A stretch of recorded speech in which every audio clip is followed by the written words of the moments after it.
Got to give Oregon a ton of credit. Came in here in a very difficult environment and made plays when they had to. So hats off. Got to give them their due.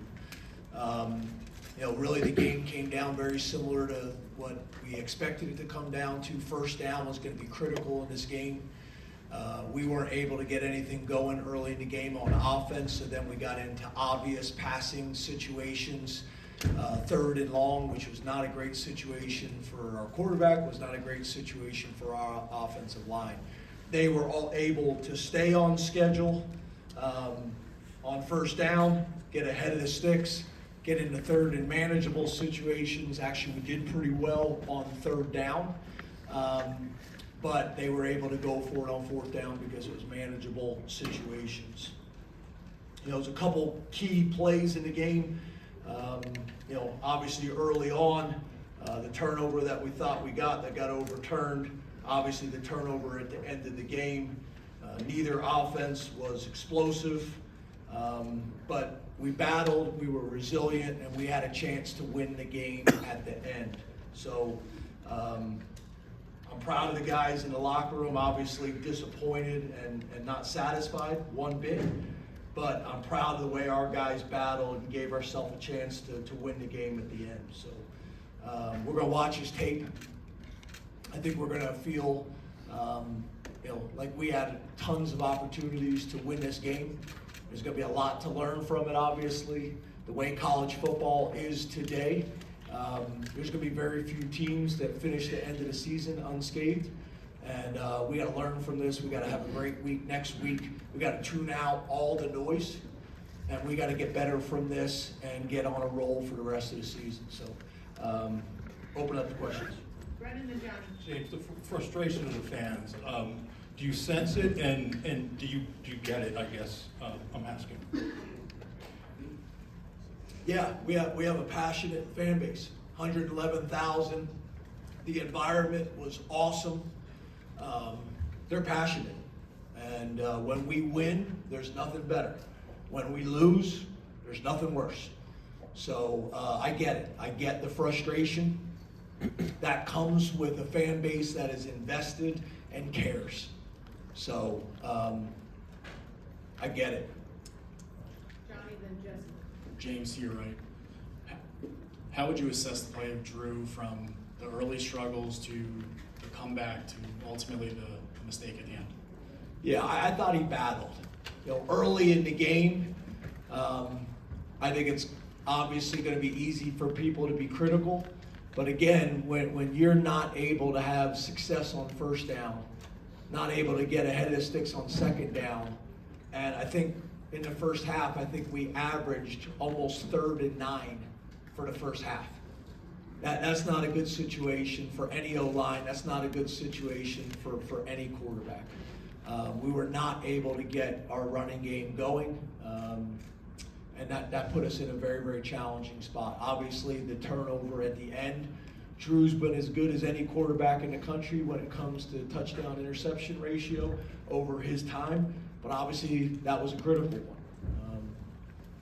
But early on, we were not able to get into a rhythm for all the reasons I just mentioned, and now we're in 3rd and long after 3rd and long after 3rd and long. Jesse, then Tyler. Hey, Coach. After everything that's happened versus ranked teams, how do you personally maintain your belief? Yeah, again, I kind of look at the entire picture. I get that narrative, and it's really not a narrative. It's factual. It's the facts. I get it, but I try to look at the entire picture and what we've been able to do here. But at the end of the day, we got to find a way to win those games. I totally get it, and I take ownership and I take responsibility. At the end of the day, I wanted that for those kids in that locker room. I wanted that for those kids in that locker room. How hard they work, how much they sacrifice, and we had our opportunities. But yeah, I take responsibility. Tyler, then Pickle. Hey James, the last 3 times you've had a top 10 opponent here, it's been a struggle offensively for much of the game. You found something late in this one, but I think 109 yards through 3 quarters. Is there something you could attribute to that being a consistent shortcoming for your team? Because it feels like the defense often holds up its end of the bargain, but the offense has consistently kind of come up short based on your expectations. Yeah, in the first half, I didn't think we did a great job with the line of scrimmage on really both sides of the ball. Back to the point about first down. We were not able to get ahead of the sticks on offense. We were behind the sticks on defense. Obviously, it's a really good team, and we're a really good team, and we got to find ways to win those games. I get it, but your point is we played a really good team today, and we struggled to move the ball effectively on offense, and I think I expressed why. Pickle Danielle. Coach, it's not the first time this year we've talked about the rhythm thing, and sometimes you're in it, sometimes you're not. Same with third and longs. And so, do you think it's play calling, scheme related, game plan related? Do you think it's execution related from the film you've seen so far, plus what you saw tonight? Yeah, I think it's a little bit of all that, right? I don't think we were executing the way we're capable of executing. Obviously, we got to do whatever we got to do to manufacture yards. We got to make some plays. It's all of it. It's all of it. And obviously, those things come at a premium when you're playing really good teams. Margin of error is small. Neil, then Mike. James, can you assess overall the defense? Do you think it got a little tired toward the end? And also, what were you told on the fumble and the return? Yeah, I think, when you talk about how the first half went, our defense was on the field way too much. For all the reasons I've already addressed, I've already explained. And I think that affected them late in the game, obviously, when we needed to stop. The fumble, to be honest with you, nothing was explained on the sideline. They said that the runner's knee was down basically before he broke the tackle and kept running when the ball came out. They said his knee was down. Obviously, you guys probably had better views of it than I did, but I didn't get a whole lot more of an explanation than that. Mike and then Caleb. James, is it reasonable to suspect that the non-conference schedule didn't prepare you enough for this? Yeah, I think obviously when you lose this game, that question is coming, right? Yeah, I don't think there's any doubt about that question coming after we don't play well in this game. Yeah, I get that. Last two, Caleb and John. James, you scored that final touchdown regulation middle here. Any idea or any conversations to go for 2 there? Say that again. After the Devontae Ross, 30 seconds left, fourth quarter touchdown, you go 16-17. Any ideas or conversations to go for 2 points? No, obviously we were going to have a tremendous environment and a really good opportunity. Obviously we went down and scored. Felt like we were in a really good position for our defense to get a stop. They made some significant plays.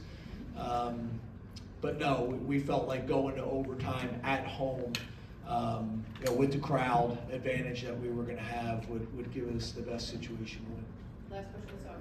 James, I wanted to ask about 2 more in-game decisions. One, the punt earlier in the game, was there any thoughts going for it there? And a lot of coaches will go for 2 on that first touchdown that you scored to make it either a 6 or an 8-point game. Did you consider doing that? Yeah, again, we have the analytics book on the sideline like everybody does. Went through those scenarios. The punt obviously becomes a challenge when you punt it into the end zone. You obviously go in for a short yardage punt or a situation where we call a sky punt, where you're going to pin them deep, and when you decide not to go for it and then you punt it into the end zone, then obviously when you do that, then you should have gone for it. That magnifies the decision that you made. Again, in terms of going for 2, the rhythm of our offense and where we were at that point, we didn't feel like that was the right thing to do. Getting to overtime and being at home and the advantage that we had there, we felt like that was the right play. I think the challenge is late in the game, our defense has been on the field too much, and I think we ran out of gas a little bit there at the end. Thank you, Coach. Thank you. Thanks, James.